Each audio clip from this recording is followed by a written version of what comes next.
CPIM-ന്റെ ഇടതുപക്ഷ ജനാധിപത്യ മുന്നണിയുടെ ലോക്സഭാ തെരഞ്ഞെടുപ്പിലെ വലിയ തോൽവിക്ക് ശേഷം പല പ്രതികരണങ്ങൾ പലയിടത്തുനിന്ന് വരുന്നുണ്ട്. MP ജയരാജൻ കണ്ണൂരിലെ സ്ഥാനാർത്ഥി, CPIM-ന്റെ കണ്ണൂർ ജില്ലാ സെക്രട്ടറി എന്നിപ്പോൾ കഴിഞ്ഞ ദിവസം ഒരു പൊതുപരിപാടിയിൽ സംസാരിക്കവേ പറഞ്ഞത്, ഇടതുപക്ഷ ജനാധിപത്യ മുന്നണിയുടെ പരാജയ സാഹചര്യം സംസാരിക്കവേ അദ്ദേഹം പറഞ്ഞത്, ഈ സോഷ്യൽ മീഡിയ ഇടപെടലുകൾ വലിയ തോതിലുള്ള തിരിച്ചടി ഉണ്ടാക്കിയിട്ടുണ്ട്. പോരാളി ഷാജിമാർ, അതിൻ്റെയൊക്കെ അഡ്മിന്മാരെ നമ്മുടെ ശത്രുക്കൾ വിലയ്ക്ക് വാങ്ങി പാർട്ടിക്കെതിരെ പ്രവർത്തിപ്പിക്കുകയാണ് എന്നാണ്. എന്നുവെച്ചാൽ പോരാളി ഷാജി എന്ന് പറഞ്ഞാൽ ഫേസ്ബുക്കിലെ ഒരു 7-8 ലാക്ക് ഫോളോവേഴ്സുള്ള വലിയൊരു പേജാണ്. CPM-ന് അനുകൂലമായിട്ടുള്ള പ്രചാരവേലയാണ് അവരുടെ ദൗത്യം. അപ്പോൾ അവർ ഡാമേജ് ഉണ്ടാക്കി എന്ന് പറയുകയാണ് സത്യത്തിൽ MP ജയരാജൻ കണ്ണൂരിൽ നിന്നുകൊണ്ട്. ഇതിനു മുമ്പും പോരാളി ഷാജിയുമായി ബന്ധപ്പെട്ട് CPM-ന്റെ നേതാക്കൾക്കെതിരെ അവരും CPM നേതാക്കൾ അവർക്കെതിരെ സംസാരിക്കുന്നത് കണ്ടിട്ടുണ്ട്. DYFIയുടെ സംസ്ഥാന സെക്രട്ടറി പോരാളി ഷാജിയെ തള്ളി പറയുന്നു, അവർ തിരിച്ചിങ്ങോട്ട് ആക്രമിക്കുന്നു. ഇത് കണ്ടതാണ്. ഫൈനലി പോരാളി ഷാജിമാരുടെ പ്രവർത്തനം സത്യത്തിൽ ഗുണമല്ല, ദോഷമാണുണ്ടാക്കുന്നതെന്ന് CPM കണ്ടെത്തുമ്പോൾ അതിന് പിന്നിലുള്ള കാര്യങ്ങൾ എന്തൊക്കെയായിരിക്കും? സത്യത്തിൽ ഈ പരാജയത്തെ ഒരു സോഷ്യൽ മീഡിയയിൽ പാർട്ടിയുടെ ഇമേജ് എങ്ങനെയാണ് നിൽക്കുന്നത് എന്നതിനെക്കുറിച്ച് ശരിയാവണ്ണം CPM മനസ്സിലാക്കുന്നതിൻ്റെ ഭാഗമാണോ? അത് നമ്മൾ സംസാരിക്കുന്നതിന് അജിംസ് എന്താണ് തോന്നുന്നത്? ഈ പോരാളി ഷാജിമാരെ അല്ലെങ്കിൽ ആ നിലയ്ക്കുള്ള ഒരു സോഷ്യൽ മീഡിയ സ്ട്രാറ്റജിയെ CPM തള്ളിപ്പറയുന്നത് കൊണ്ട് എന്തായിരിക്കും അവർ കാണുന്നുണ്ടാവുക? അതായത് ഈ തെരഞ്ഞെടുപ്പ് പരാജയത്തിന് ശേഷം ഈ പറയുന്ന CPM അനുകൂല പേജുകളിലും ഇനി CPM അനുകൂല വെബ് ഹാൻഡിലുകളിലും പ്രൊഫൈലുകളിലുമെല്ലാം ഈ തെരഞ്ഞെടുപ്പ് ഫലത്തെ വിശകലനം ചെയ്താൽ നിരാശയും രോഷവും പ്രകടിപ്പിക്കുന്ന പോസ്റ്റുകൾ വന്നിട്ടുണ്ട്. അതിൽ പല കാര്യങ്ങൾ പറഞ്ഞിട്ടുണ്ട്. സർക്കാരിനെതിരായിട്ടുള്ള ജനരോഷം, സർക്കാർ ഒട്ടും ജനപ്രിയമല്ല എന്ന് പാർട്ടി മെമ്പർമാർ തന്നെ സോഷ്യൽ മീഡിയ പ്രൊഫൈലുകളിൽ എഴുതിയിട്ടുള്ളത് ഞാൻ വായിച്ചിട്ടുണ്ട്. അപ്പം അങ്ങനെ സർക്കാരിനെ വിമർശിക്കുക, സർക്കാരിനെ ഓഡിറ്റ് ചെയ്യുക, പാർട്ടിയെ വിമർശിക്കുക, ഇത് ഒട്ടുമിക്ക CPM-കാരായ ആളുകളും സോഷ്യൽ മീഡിയ ചെയ്തിട്ടുണ്ട്. അതിൻ്റെ കൂടെ ഈ പറയുന്ന പോരാളി ഷാജി പോലുള്ള പേജുകളും അത് ചെയ്തിട്ടുണ്ട്. അപ്പോൾ അതിലുള്ള അതൃപ്തിയാണ് MP ജയരാജൻ പ്രകടിപ്പിച്ചതെന്നാണ് എനിക്ക് മനസ്സിലാവുന്നത്. അതല്ലാതെ തെരഞ്ഞെടുപ്പ് കാലത്ത് ഈ പറയുന്ന പോരാളി ഷാജിയോ അല്ലെങ്കിൽ ചെങ്കനൽ അങ്ങനെയുള്ള പേജുകളോ ഒന്നും എന്ത് ചെയ്തിട്ടില്ല, CPM-നെ വിമർശിക്കുകയോ അല്ലെങ്കിൽ CPM-ന് വോട്ട് കുറയാനിടയാക്കുന്ന കാര്യങ്ങൾ ചെയ്യുകയോ ചെയ്തിട്ടില്ല. അതർവൈസ് അവർ ഇതുവരെ ചെയ്തുകൊണ്ടിരുന്ന കാര്യങ്ങൾ ചെയ്യുന്നുണ്ട്. ഇപ്പോൾ ഉദാഹരണത്തിന് ഒട്ടും പൊളിറ്റിക്കലി കറക്റ്റ് അല്ലാത്ത കാര്യങ്ങൾ പറയുക, മാധ്യമപ്രവർത്തകരെ അധിക്ഷേപിക്കുക, പ്രതിപക്ഷ പാർട്ടികൾ തെറി വിളിക്കുക, ഇതൊക്കെ അവർ സ്ഥിരമായി ചെയ്തുകൊണ്ടിരിക്കുന്നതാണ്. അത് തെരഞ്ഞെടുപ്പ് കാലത്തും ചെയ്തിട്ടുണ്ട്. അതല്ലാതെ പാർട്ടിയെ തോൽപ്പിക്കാൻ വേണ്ടി ഈ പേജുകൾ അല്ലെങ്കിൽ ഈ പേജുകൾ എന്തെങ്കിലും തരത്തിലുള്ള ഗൂഢാലോചന നടത്തുകയോ അത്തരം കണ്ടന്റുകൾ പ്രചരിപ്പിക്കുകയോ ചെയ്തതായിട്ട് നമ്മുടെ മുമ്പിലില്ല. അത് കാരണം അതൊക്കെ ഓപ്പൺ പേജുകളാണ്. ഇപ്പോൾ പോരാളി ഷാജി ആർക്കും ആക്സസിബിൾ ആയിട്ടുള്ളൊരു പേജാണ്. അപ്പോൾ അങ്ങനെ എന്തെങ്കിലും നടന്നതായിട്ട് കണ്ടിട്ടില്ല. യഥാർത്ഥത്തിൽ ഈ തെരഞ്ഞെടുപ്പ് തോൽവിയിൽ സാമൂഹിക മാധ്യമങ്ങൾക്ക് എന്തെങ്കിലും പങ്കുണ്ടോ എന്ന് പാർട്ടി ചിന്തിക്കുന്നുണ്ടെങ്കിൽ ആ ചിന്ത നല്ലതാണ്. അങ്ങനെ ഒരു ഓഡിറ്റിംഗ്, എങ്ങനെയാണ് വോട്ട് ചോർന്നു പോയത് എന്നുള്ള ചിന്തയിൽ സാമൂഹിക മാധ്യമങ്ങളിൽ അതിലുള്ള പങ്കെന്താണ് എന്നുള്ളൊരു ഓഡിറ്റിംഗ് വളരെ നല്ലതാണ്.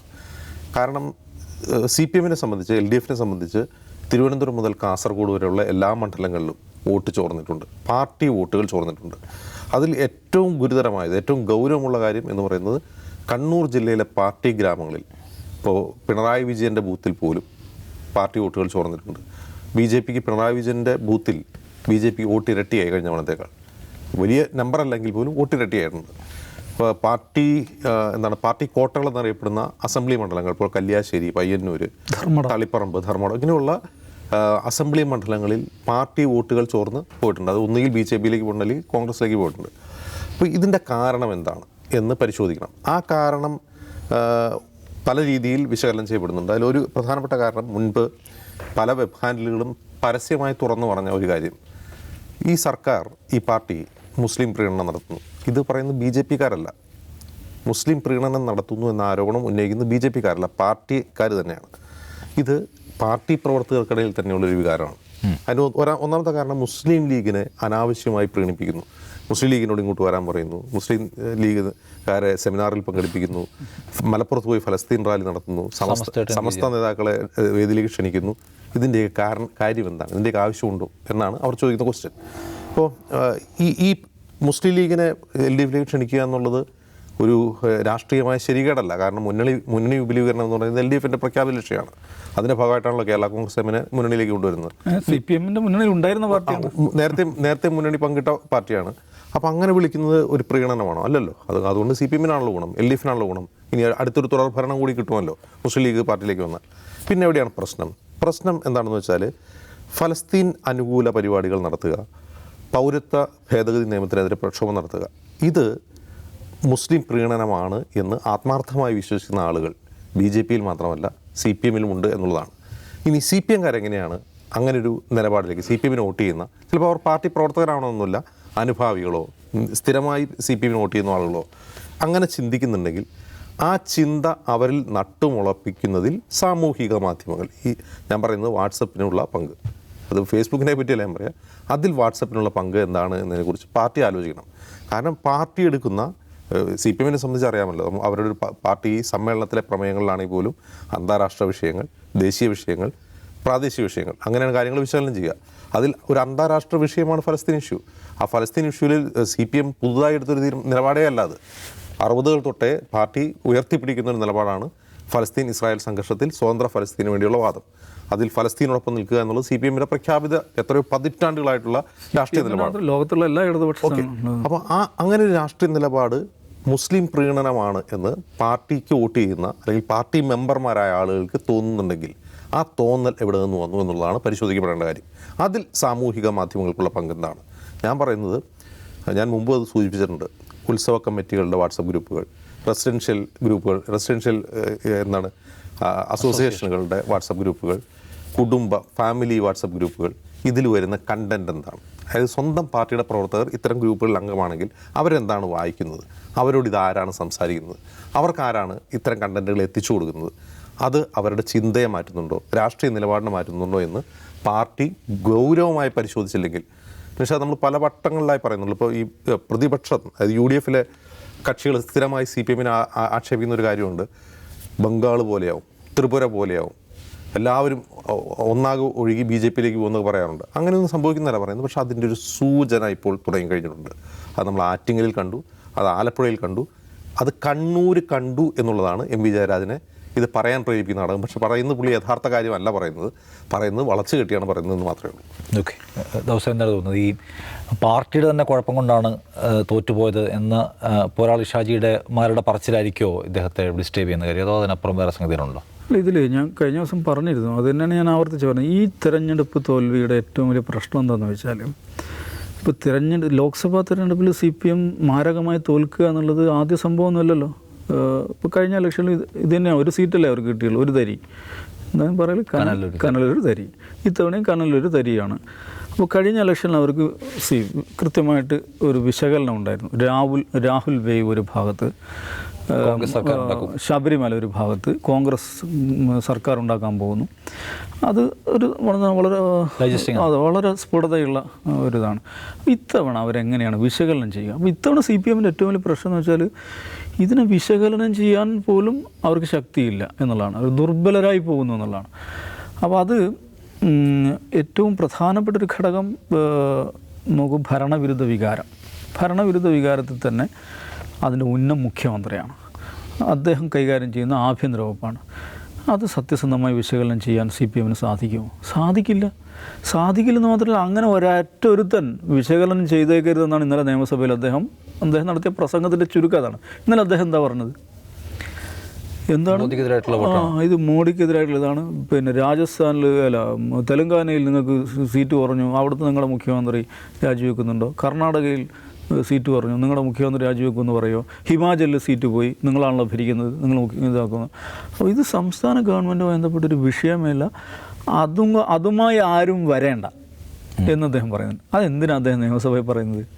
അടുത്ത ആഴ്ച AKG സെൻട്രൽ കമ്മിറ്റി 17, 19 കമ്മിറ്റി ചേരുകയാണ്.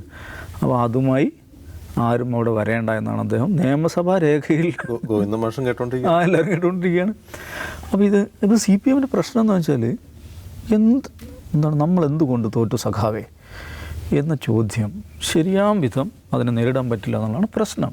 അപ്പോൾ എന്താ ഇപ്പോൾ കമ്മിറ്റി നടക്കുകയെന്ന് വെച്ചാൽ ഓരോരുത്തർ വന്ന് ഓരോന്നും പറഞ്ഞു പോകും. അപ്പോൾ ഈ ആശയക്കുഴപ്പം പല വിധത്തിൽ പല ആളുകളുടെ പ്രസ്താവനകളായിട്ട് വരുന്നുണ്ട്. ഇതിൽ ആദ്യം പ്രതികരിച്ച ആളാരാണ്? കേന്ദ്ര കമ്മിറ്റി അംഗമായിട്ടുള്ള AK ബാലൻ. AK ബാലൻ്റെ സിദ്ധാന്തം എന്താണ്? ജമാഅത്തെ ഇസ്ലാമിയും SDP-യും അവർ UDF-ൻ്റെ സംഘടനാ സംവിധാനത്തെ ചലിപ്പിച്ചു. അതാണ് ഈ വിജയത്തിൻ്റെ പിറകിൽ. ഒന്ന് ആലോചിച്ച് നോക്കി, എന്തുമാത്രം പരിഹാസ്യമായിട്ടുള്ള ഒരു വിശകലനമാണത്.